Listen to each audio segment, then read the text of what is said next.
At dahil nga masama ang panahon, tumaas po ang presyo ng ilang isda.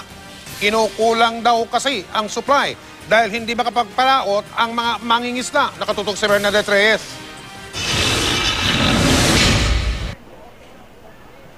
Kahit raw sa suking tindahan ni Violeta sa Mega Q Mart sa Quezon City, tumaas ang presyo ng isda.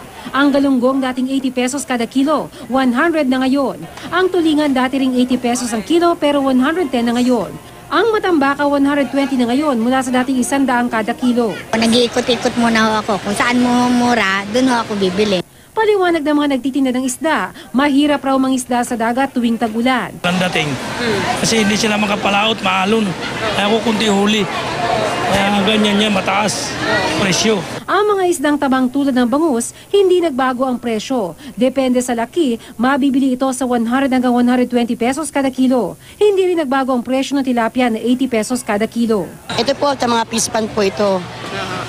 Pero, Palaisdaan po. kaya? Opo, kaya po medyo mura. Yung mga isda na karaniwang nabibili sa mga pamilihan tulad ng galunggong, hasa-hasa at tulingan, walang mabili sa ilan sa mga pwesto dito sa Quinta Market. Paliwanag ng mga nagtitinda, wala raw silang mabiling isda mula sa Navotas Fishport kung saan sila namamakyaw ng kanilang mga paninda.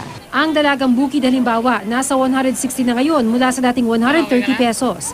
Ang lapu-lapu pumalo na sa 200 pesos ang kilo. Ang yellowfin dating 160, 200 na rin ang kilo ngayon. Walang dating.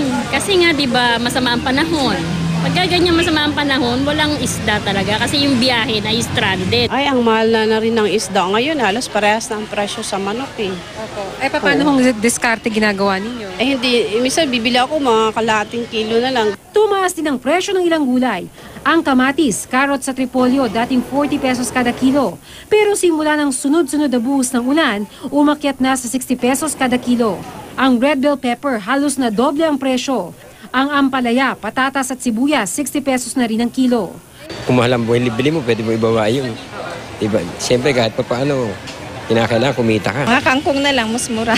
Kumpara sa mga repolyo. Bernadette Reyes, Nakatutok, 24 Oras.